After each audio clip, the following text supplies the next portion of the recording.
All right, we are recording. Um, so I'm not sure if you're drinking at the moment, but it's 7 o'clock in the evening here, Dave. So I just wanted you to know that I'm drinking an Oh, urban 14-year-old, yeah. because of course you're Scottish, but this would not be an appropriate time for you to be drinking in South Africa. Same with Rodney Wyndham on my first podcast. He also was not able to drink. But cheers and thank you for doing this. Yeah, cheers. All Yeah, right, now. Just as a little bit of background, so the names Dave and Sue Barnett and Annie and David James, they have been a part of my history from for my whole life. So of course there's you in the middle, and there's lovely David James and my uh, father. One of my favorite photos of my father. Um, can this you was see? actually a photo. Can you see behind me, above my head, on the Yeah, I wall? can see it. Yeah, That's yeah. here's the very photograph. Oh yeah, there's the photo. Same It's been photo. there. Well, It's been there ever since I think it was my 70th birthday, or that's absolutely wonderful. yeah, That's wonderful. So that was a photo taken by my great friend Ian Gurley, and it wasn't taken at Navarone, and it wasn't taken at Castleburn. It was taken at Eland Valley, in that's between the two. And for some reason, we were staying up there. Um, and it's just that absolutely perfect memory. So just continuing on with a bit of background about who it is that you are. So Barbara and I, of course, my wife and I, we met at your daughter's 21st birthday party. We met at Sarah's 21st, and oh yeah, at the Quarry restaurant. At that's right, that's yeah, right, yeah, that's yeah. right. Um, it was next to a quarry, I remember. That's right. It was next to the Um, quarry, the manor house. The manor Manor house. House, that's right. That's Yeah. right. And you may or may not know this, but my first ever kiss with Barbara was in one of the upstairs bedrooms at your home. Oh, I'm going to look Yeah. differently on my upstairs room in future. The And things that must have gone on up there without my knowledge. you wonder what has gone on upstairs without your knowledge. I would also say that Sarah and Julie Barnett and Sarah and Megan James, they're probably as close to sisters as I have, because obviously I just had Uh, my brother, Andy. But Sarah, your daughter, she lived with us in Durban in 24 Chelmsford Road. She lived with us for quite a long time. that's right. And I knew her really well. Yeah. Yeah, yeah. Now, continuing on with a little bit of the background. So, the first time I ever saw snow, I was riding on horseback at Drakensberg Gardens Hotel.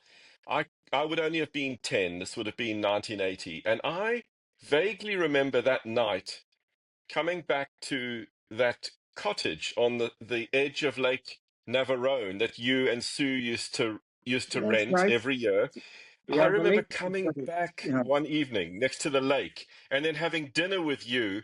And I've never been so excited in my life. It was the first time I'd ever seen snow. Yeah. Oh, that's amazing. Yeah. Yeah. Yeah, guys, great, great, great memories. And I think that Lake Navarone, and we'll unpack this a little bit later, but that probably featured in quite an important way in you and Sue and the girls' lives, because it introduced you to that Drakensberg Gardens road and the Drakensberg Gardens Valley, and maybe is part of what led you to have that love of the Southern Berg and that love of where it is that you are, where you've ended up at Castleburn. Well, if I could unpack that a little bit, the Yes. reason the reason we were at that cottage was that uh, when Sue and I got married in '72, and I was working for Farrell Lang and McKechnie, GSs, and your dad's old firm. And then in 1973, we decided to emigrate to Rhodesia. And John Coyne, David James, Peter Louis said, let's go to John's cottage, which is above Lake Navarone, and we'll have a going away weekend. It was early 1973, and then we set off there from Durban, all of us, and we got as far as the just past the trout hatchery on the Drac Road, and we came to the Umzokwana Bridge, and the water was flooding over it, and Wow. so I waited in. I was in the first vehicle. I was driving the first vehicle, and I walked onto the bridge, and the water was actually rising up my legs. And I said to the guys, "Listen, we can't risk going through with the girls." And so we turned back, and we spent the night at the Underberg Arms. The three couples. No, would it be three? Yeah, John, David, Peter, and four couples. We got horribly drunk. Your father lost 40,000 rand playing poker with John Holmes, the owner of the hotel, and we had a hell of a night, and it really was. It was quite spectacular, and we all woke up with dreadful headaches in the morning, and then we set off up the Drac Road. The flood had gone down, and we got through to John's cottage, and then we had we just that was when we started fishing. I remember it was pouring with rain because David James had to wear a fertilizer sack because he didn't have a rain jacket. So we cut the arms out of a fertilizer sack and pulled it over his head. And Sue and David and your dad and I went off fishing, and we had a lovely time. And then after that weekend, I said to Sue, I made a promise. I said, if and when we ever come back from Rhodesia, this is where we're going to come on holiday. That was the first time we'd been ever into the Drac Valley, and that's what we did from 1975 when we came back. We holidayed there at John's cottage until we got tired of fixing his water pipes and what have you, and then we went into the Navarone cottages, and that little one that you recall by the dam wall there, and that's the story of that, and that's how that changed my life forever. If I hadn't had Yeah. that weekend with your dad and the guys, I would never have known the Drac Valley, and look what we've done Wow. here. Yeah, yeah. You So know, it went back right back as far as that, because what is that? I remember once you had bought your farm, Castleburn. I remember sitting where you've got the house now. I remember sitting there.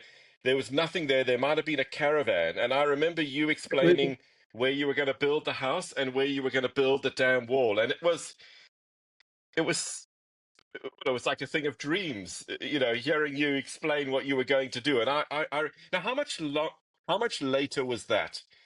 Well, that was going back to when we came back in 1975. That was when your dad, David, and I formed a threesome. And from 1975 onwards, we used to come away twice a year, and we'd come up and we'd stay in the Humble Arms or Mountain Park in Bulwer or the Underberg Inn, always where there was a good pub. And then we'd have twice a year we'd have a long fishing weekend, and we did that for 7-8 years, and then in 1983 I was contracting up here. I was what was I doing? I was building for Eskom, and I was in the pub one night, and I met an estate agent, and he said, I know you've always been looking for a place up the Drac Gardens Road. He said, there is this, just a bit of bare felt, and it's going for sale, and 79,000 rand, the grand total. And I said to him, right, let's get across to your office. We printed off the SG diagram, the Surveyor General's diagram. So I knew where all the boundary pegs were, and then about 4:30 in the morning, I set out from Underberg out to here, and as it got light, I got to the farm here, And I walked all the boundaries, and I looked around. And I thought it was just bare felt, not a tree, nothing on the place. And then I sat up on a rock there, and I thought, well, maybe I could build a wee dam wall across here, and maybe build my house there, and maybe even a few cottages. And that's how it started in 1983. And then we came up here with the Wow. caravan. You That's right. you That frozen. would have been when I came up. That would have Yeah, been when I came up and saw it for the that's right. first time. As I'm pretty sure you had the caravan, and And we had a long and drive. these hopes and dreams. Yeah. That's it. Yeah, and we had a galvanized iron toilet. It was an old cement shed, and we we made a we put a little shower in it, and we had a flush. We even had a flush toilet in this shed, um, and in fact, I can Wow. remember one day when one of my kids coming just screaming out, "Dad, Dad, there's a puff adder in there," and it was curled up around the toilet, and we had to get it out of there, and it actually laid some eggs in there, anyhow, Wow. we had the Wow. joys of it.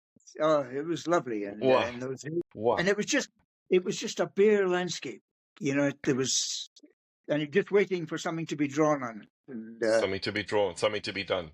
Wow. yeah. And look what it looks like now. I mean, one of the, I don't know, premier resorts in the Berg, I would think, or in South Africa. I don't know. Oh, yeah, well, It's a we're a piece of gold town paradise. resort. Yeah, it's Yeah. been really amazing. Yeah, and yeah, but my Uh, fi- my fishing goes quite far back with your dad, though. It's yeah, we love fishing together, and David, and I can remember one little story that you'll see on the wall behind me, the head of a fish over my left shoulder up here somewhere. yes, I can There's see a it. Yeah, now, you probably know the story about McDougall's Dam. My dad yeah, sorry, your dad and myself went fishing there one Saturday morning, and I was the pupil. He was my mentor, your father, and so we started fishing, and he had all manner of fancy flies, and that. I had my good old red setter. Stock only fly I needed in my box. Cast out. Next thing, bang! I was in with this. I was in with this big one, this 6.5 pounder here, and then it went on. It was just my day. I got a 6.5, a 5.5 pounder, 4.5, and a couple of 2 or 3 pounders. A 5 fish in total. Your father got nothing. And eventually, with my last fish, I said to Peter, I said, "Would you like to play this one?" Well, he nearly tossed me out the boat. I said, "Peter, fuck." Sorry, I almost swore there. You can F off, I've I'd never, forgotten that story. I'd I've forgotten that never story. seen, That is I've never classic. seen him. I've never seen him so angry. He was so brassed off because he tried everything, floating line, this and that, and uh, and nothing worked, except That's my funny. my red setter. You know, Dave, my mom, she's just brought back my dad's pride and joy, which is this fish from McDougall Dam, his Uh-huh. original eight pounder that he caught. Oh, wow. So he This so one over he here. so he can actually catch fish, or he could Yes, actually he catch can fish. catch. He can, but not on the day that red setter of. I remember that this the red Yeah. setter of yours was. He often used to talk about that humiliation, I suppose, that happened on the with the red setter. Oh, that's a Yeah, hoot. no, he felt very humiliated because we had to go and report our catch at Billy Hughes was the old he was the That's old right, Billy Hughes. Yeah, guy who yeah. ran Fi- the trout fishing fi- club, That's right. and your dad Oh, what said a to me, hoot. Whatever you do, don't tell him you caught 5 fish because you're only allowed to catch 4." And I said, "Oh, bugger it, I caught 5, Billy," and, and he got nothing. And so That's I hysterical. rubbed it in really badly, and Oh, yeah, that is so funny. it was wonderful fun, and yeah, yeah. So, so, so are you a quantity surveyor? Were you originally a quantity surveyor like my father? Is that how you met at Yes. Farrellang I, Yes, and then, when I left school, I went to Heriot Watt University in Edinburgh, and I did my studies there, and then I was. It took me a while, but I got I was made, I managed to pass my board exams with the Royal I'm the Royal Institution of Chartered Surveyors. It took me about 7 years to get. There was one exam I had to keep resitting, and because I kept putting it off and putting it off. But I've been a chartered quantity surveyor. I'm still one since 1969. It was, wow, wow, and I joined at about 63 or something like that. But I went I went and did a bit more other type of fishing. I worked on a fishing trawler in the North Sea for 2 years, wow. and Just that took up a lot of my time. And in fact, if I think if I'd been left to my own devices, my dad hadn't persuaded me, I'd probably be working a trawler to this day. But he said, "Listen, just come back, resit that one exam," and which I did in yes, '69.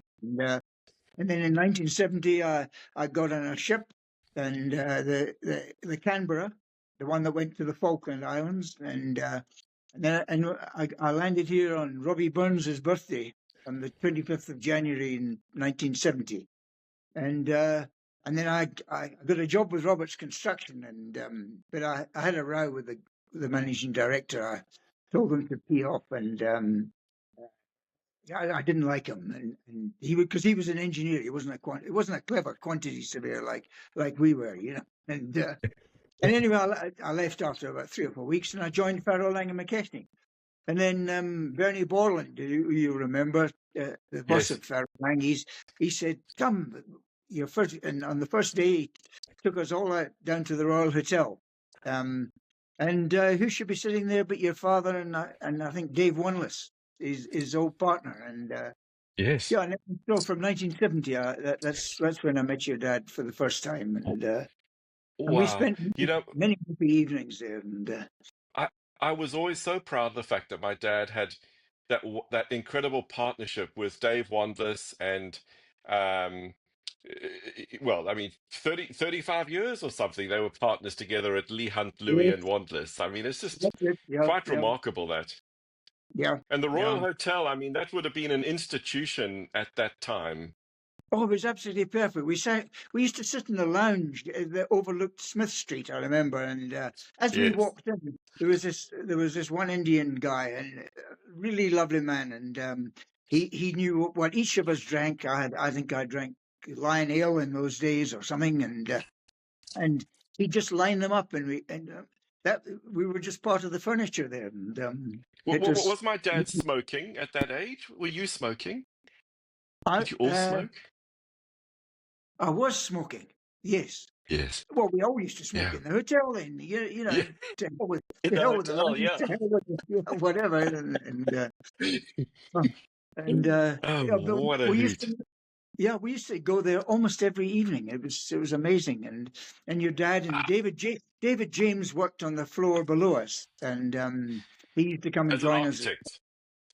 as an architect, yeah, because we did a lot Yes. of work together as Ah, on joint projects, and yes, yeah, yes. and yeah, it was a great team, and we Did spent many happy hours there.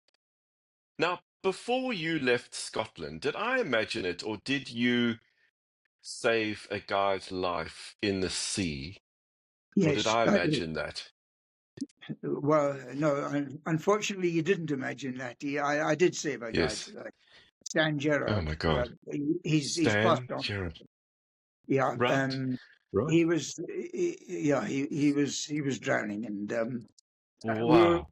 our boat had sunk, and I I I was swimming around. I couldn't find him, and one of my Oh strokes took my hand about a foot below the surface, and then I hit his head with my one hand, and I pulled him up, no. and it was out at sea. It was rough, and it was in the middle of the night, and oh gee, we were doing something Wow. stupid, but I did Yeah. do that. Yeah. Yeah. And there was another All guy, right. second as well, and Johnny Harper, and yeah, Wow. And I thought I yeah, read a newspaper article about that, maybe at your house. I don't remember, but it's just I've something still that's got always that. stuck with me. Yeah. And yeah, I remember. I think that probably saved me from getting expelled from school. Um, How old were you? we were still at school. I was at Melbourne College. Wow. I'd be 16, maybe. Um, I'll Jeepers find the creepers. article and I'll send it on to you again so you can have a quick look at That's it amazing. again. And, No, yeah, that's good. Okay, so before we and get to some more questions about some more fishing stories about my dad, I'm going to ask you a set of 10 quick questions. Um, so, first one. Who introduced you to trout fishing? Was it my dad? sorry, you broke up there. You, Oh, what's who that? actually introduced you to trout fishing? Was it my dad who Who introduced you? introduced me? Yes. Uh, well, I suppose my dad did when I was a Okay. boy. You know, Okay. we spent more time actually. He taught me how to guddle. I don't know if you heard of Yes. what guddling is. It's tickling No. the fish Okay. and Wow. walking up. In Scotland, the fish, the rivers, the little burns and streams are Yes.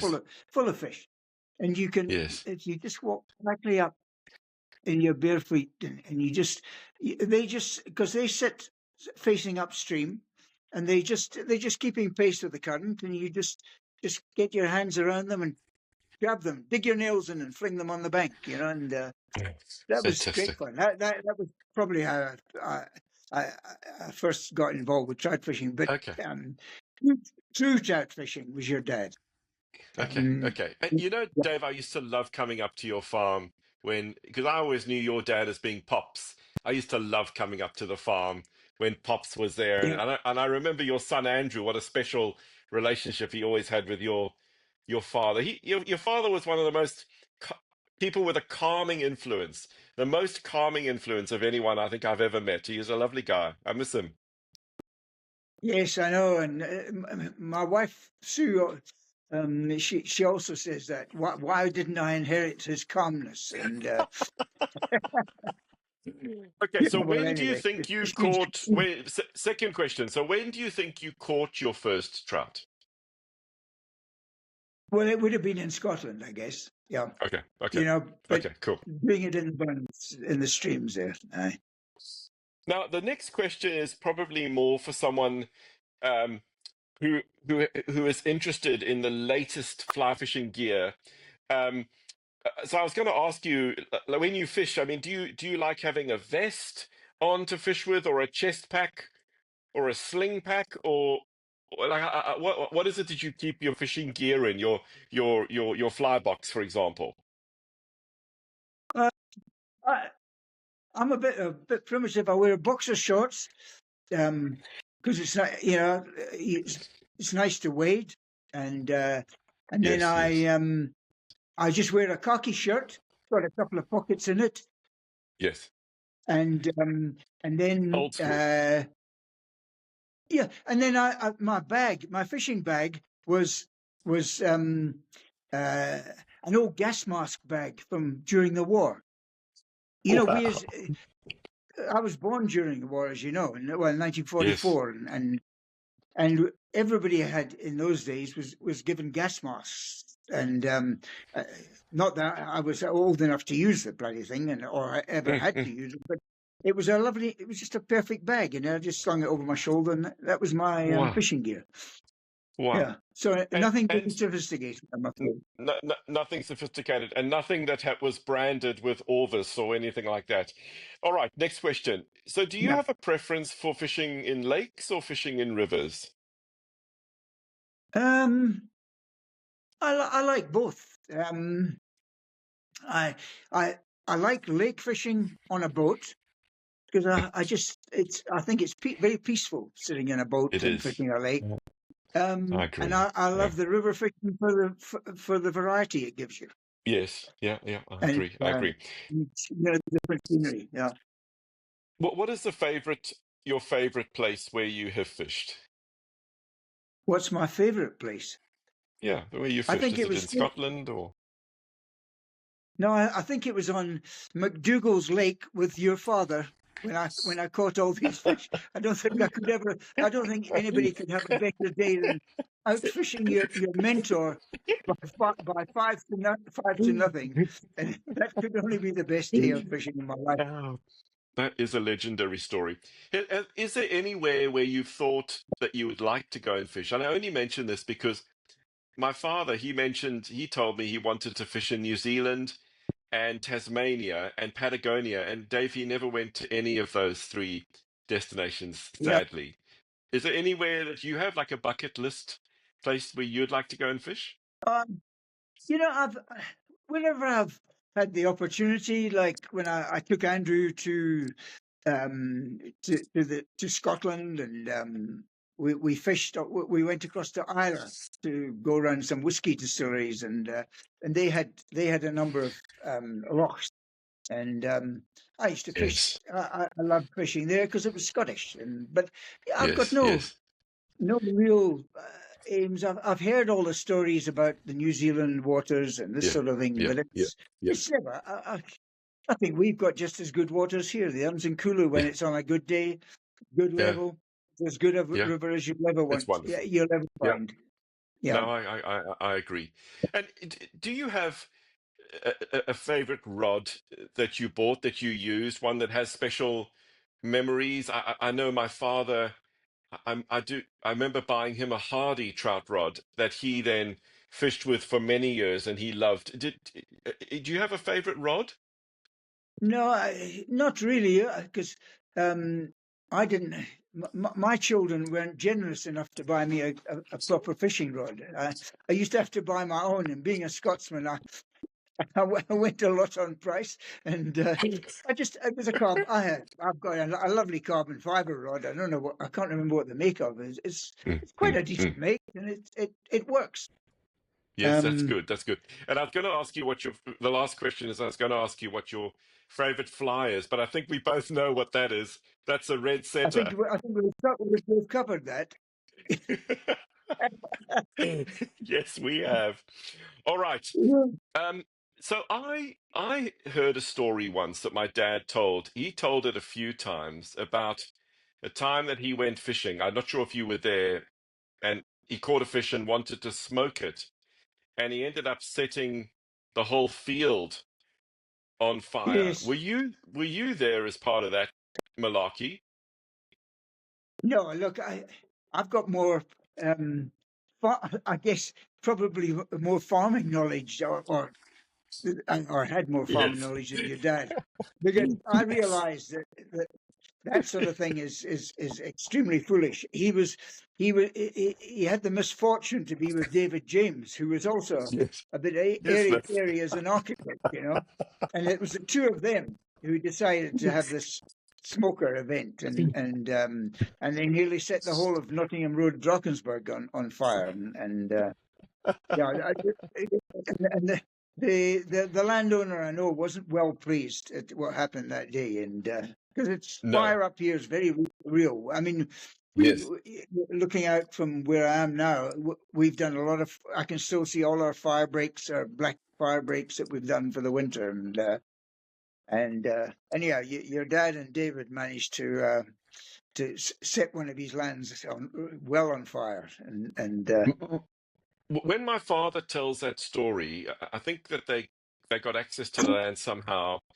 And the way he tells the story is when he phoned the guy to tell him that he had burnt the property, the guy was a lawyer, and that's he right, heard the yeah, click yeah. of the click of the tape recorder when my dad said there's been a bit of a problem, and he heard the tape recorder getting switched on. And, Yeah, okay, all that's right. Well, how the story goes. Yes. that's funny. That is funny. All right. Well, then you're going to have to come up with some new stories from you and my Yeah, dad, that yeah. these trips that I wasn't allowed to go on, because I remember my dad. I mean, I thought I was quite a good fisherman, but I remember he would disappear off with you and with David James and come back very late on a Sunday night, because you would drive all the way up from Durban to go fishing and then drive all the way back. I remember that. That's right. That's right. Yeah, yeah. You're breaking up quite a lot. Ah, You am keep. I? Okay. Yeah. I don't know if. maybe it's when I talk with my hands like this, I break up. So you're going to need to Yeah. come up with a few news stories then, Well, I of can you and remember my dad. one again. Well, I can remember one, not against your dad, but against you. I can remember when we first uh, got up here as a family, and we started building our house, and we it would be about 1985, 86, somewhere around there. And I can remember many a Friday night, Sue and I would go into the pub, and we'd get have a few snorts, and we'd get home and we'd think, geez, we'd get into the house and we'd think something's different. And we'd find that you and your mates had found where we hid the key, and let yourselves in, and were sleeping upstairs and in That the is a bedrooms upstairs. And do you that is remember a that? true story. I do remember that. Actually, that road from the Harmville pub to your cottage, I always felt as though I could drive that on autopilot. That dirt road. Yeah, I've got very, very fond memories of that. I hope you don't mind that I gate crashed at your place many, many, many times. Yeah, yeah. Wasn't it? Was it Tim Wilson's brother used to come with you, Dave Wilson? Was it? Yes, yes, that's right. Dave Wilson. Yeah, he used to come with me, The- and I still uh, regularly speak to his brother Tim, and also I regularly speak to his mom, Glenda Wilson. And some of my favorite yes. photos of myself with David are with that little dog that you had. You had this absolutely gorgeous little Jack Russell, and that dog Oh, Lindy. came all Yeah, the way yeah. up Garden Castle with us. He climbed up with us. I remember that. I've got wonderful photos of that. Oh, that's super memory. That. It Yeah. is, it is, it is, it is. And I remember I've got lovely photos looking back down at at the, well, you, by that stage you had the dam, but I think maybe only four cottages, your house and then four cottages, Yes, at that stage, I think. I began. I constructed the dam in 1991, and the clubhouse and the first four cottages, and then we went on from there. Yeah, so that was Yeah, that's 91. right. Yeah, yeah, and oh no, it was great fun. Yeah, it's been a wonderful journey up here. You know, having you've I've recounted the story of how we got to come here, and I've enjoyed every second of it. I would never, I wouldn't change a minute of my life, I don't think. And yeah, it's been brilliant. Yeah. Yeah, yeah. It's a very, very, very special place. So any more fishing stories with my dad? Um. Well, I always remember. I can always picture Pete as he was a great bird lover as well. Mm, And mm, he used to, wherever we went fishing. I mean, we just had our fishing gear, but he always had a pair of binoculars, and even that's right. sometimes his bird book, and what have you. And I can remember once on the Umzinkulu River down below the Colford Road. Looking back up at your dad, and acknowledging him, I was further downstream, and he was standing in the middle of the river with his rod in one hand, and he was looking with his binoculars at some bird up on the hill, and then I just saw his feet start to move, and I went to shout, "Pete, Pete, look out, you're slipping," because he was on a rock and it was wet. And he just very gracefully, with his binoculars up and his rod in his hand, he slipped slowly into the river. That is hysterical. And I You know, collapsed, and he said, help me, help yourself." oh, that is hysterical. You know, I actually I have his binoculars right here. Here we Oh, go. right. His old set of binoculars. And you're absolutely right. Amazing. He always said to me if the fishing was slow, then he could birdwatch. And that's what he loved to do, because by the That's it. time he passed away, he had seen over 1,000 different species of birds. I mean, it was something that he loved it. He's very successful at it. He really Oh, I know. enjoyed it. He came to stay with us one day. I remember, and I think it might have even been before we built the dam. And he had a little tape recorder, Yes. and he said, he wanted to find. I think it was the yellow-throated longclaw. It looks a bit like a Bokmakeri. It's a yellow, the yellow and a black throating on it. And I said, well, why the tape recorder? And he said, I've got its call on tape. And off he went up the valley, up to where the headwaters of the dam are now. And he actually got this thing into sight. He played. He just sat there and kept playing it because he knew they were up there, Mm. and they all came around him. It was amazing. And You know, people do I that to can't. this day. I mean, Yeah, it's more it's amazing. sophisticated. The tape I recording that you can get I everything. You can can't. get every bug in the world on your cell No, that's phone. right. But On your in cell those phone days, now. Yeah, yeah, you had to go backwards and and forwards with the yeah, I tape remember him. cassette and find the right bird. Yeah, Yep, I and can't tell yeah, you that how frustrating. yellow. Yeah, Yeah, yellow.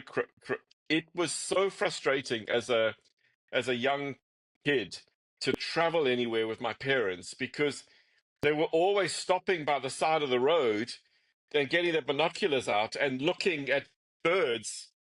Everywhere we went, we were looking at birds. And my brother and I'd be in the back of the car, no air conditioner, thinking, yeah, what the hell is this? Because they were crazy about the bird watching.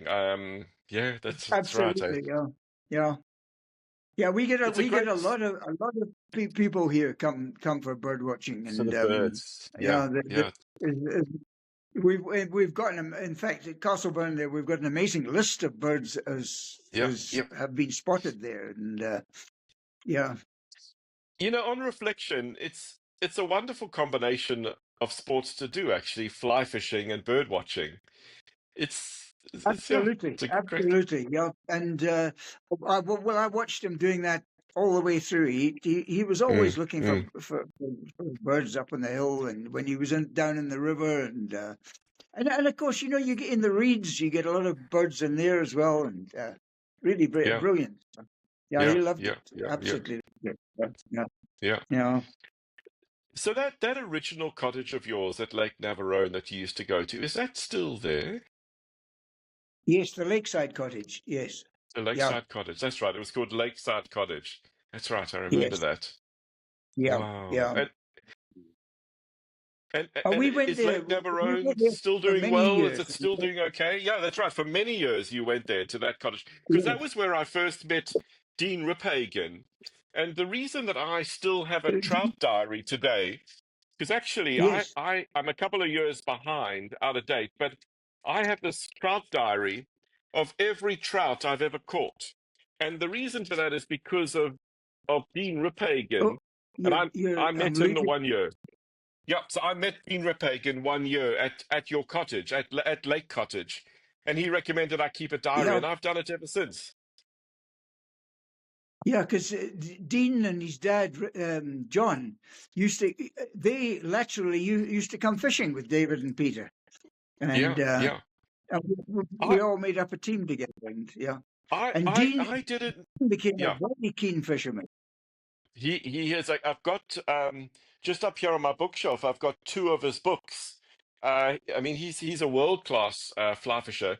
You know, I didn't know I Yeah. always knew Dean Riphagen's dad as being Rip, but I didn't know his name was John Riphagen. Yes, John Rippigan. Yeah, yeah. How did he feature into your motley crew? Well, it was probably the late 70s, early 80s. He I think either David or your dad said, "Would you mind if this fellow John Riphagen tagged along?" And he Mm, started coming along, and then Dean became of age, and John said, "Could he come along as well?" And I remember him joining us, and yeah, mm. Wow, yeah, wow, that's they great. were Eh? a lovely family. Yeah, Yeah, they lived. quite near us, I think, in Westville, that roundabout Yeah, there. Yeah. yeah, yeah, Mm. yeah, yeah. And what is the fly fishing like in Underberg now?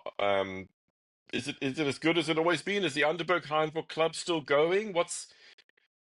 Oh yes, Is it more the private Underberg. fishing? No, the Underberg Heimel Club is doing very well. They have a lot of young people involved now, and Good. I'm still a member. Half a century on. It was 50 years That's since I great. joined with your dad, and yeah. Well, your dad was already a member when we started going out, Yeah, but yeah. then he got me to join. He proposed me, and I think David might have even seconded me, Wow, and wow. that was well 50 years ago. Yeah. I often tell people about that club how it had its own little clubhouse, and there was the whiteboard with all the different stretches. They had the Umzunkulu and then a stretch like the Banks or Rivoli, and my dad would Yep. go and he'd write Louis in on the whiteboard, and then Yep. then we had Yep. that stretch for the day, and you knew you That's wouldn't be right. interrupted. Oh It no, was a very very special. yeah, I think it was. I think ours is the best club in the best club in the country, without Yeah, a shadow yeah, of doubt. And it's got a lot yeah. of history, and it's now in good hands. And Wolf Avney, I don't know if you remember hearing of him. Yes, He's yes, yes. he breeds trout at Yes, that's Goshen right. He Dam. had that dam Goshen, and that had the reputation of being one of the only dams where the fish maybe would go and naturally spawn in the feeder stream. I Correct. was Yeah. never sure if that was true or not, but I remember No, hearing it's that. absolutely.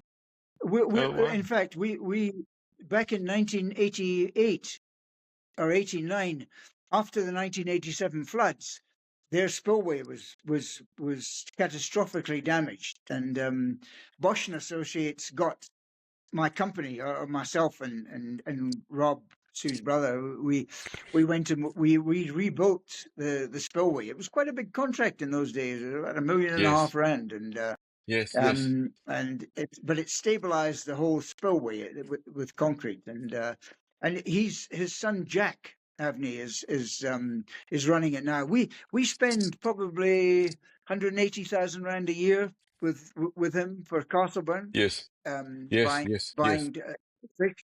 We buy Fish. sort of 9-inch stockies to go in the main dam, and some bigger Yes, ones that we put in the catch and release dam. Sorry, in the catch and take dams yes, at yes. in front of the cottages. And but he's got a lot to do with the club, or Wolf Oh, Avenue, that's and good. That's really yeah, good to yeah, know. yeah, And what has happened with that trout hatchery that used to be on Peter Farrar's farm? Obviously, I was at school with Peter Farrar, his nephew, but Peter Farrar Senior. yeah. What has happened with that trout hatchery? Well, Peter sadly died must have been 15 years ago or 20 years ago, Yes, and I'm still we're still very close to his daughter. yes, Uh, oh, her name escapes me for a second.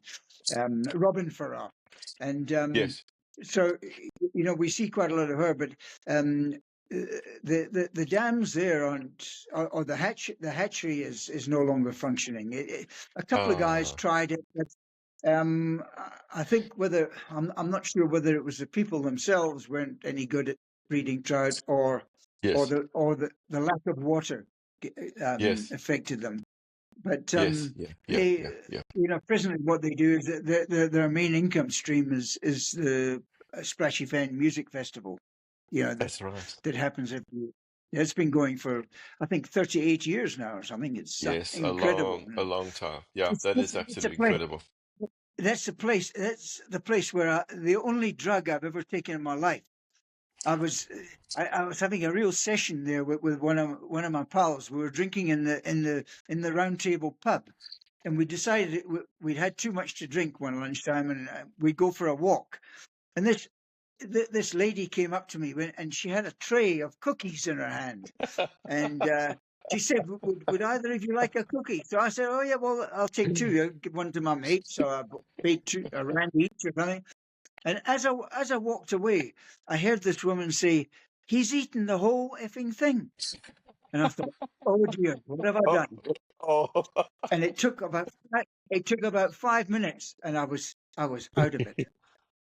It just it just got that ducker just got straight into the bloodstream, and an old lady who was quite a ducker ducker herself. She took me back to the round table tent and laid me down in the back there, and until I came right. But, whoa, Oh, that's the one and oh, only time I've ever had ducker in my life, and yeah. Anyhow, that's hysterical. That is absolutely hysterical. I remember one of yeah, Barbara's friends. I was at Splashy Fen with her, and she also had one of these cookies. And I remember we were going to move from one location to the other, and I remember her saying to me that she couldn't lift herself up from the rock because the rock was holding her down. I do remember that distinctly. yeah. That was Barbara's friend called Kerry.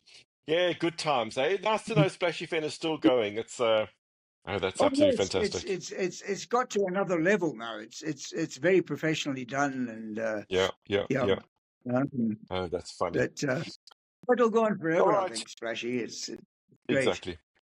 Dave, let's leave it there, mate. Yeah. Well, Thank it's you. been wonderful chatting, and Been yeah, been great to chat been to you great. too, It's and I great to see you absolutely again. love those stories. Please give my love to Sue, and I'll reach out to the girls and tell them that Yeah. you and I we've just done a podcast together. I'm sure Sarah and Julie will be very proud of you, and Andrew. Sorry.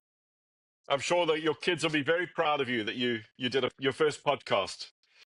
Yes, I don't know how I managed to do it, but well done anyway. You've done I it. think Well I done. couldn't have done it without your help. I'm sure. Okay then, Rob. Good. All right. Thanks, Give my Dave. love to Cheers, mate. Barbara. Yeah. Thank All you. right. Love you Cheers. lots. Bye Bye. bye.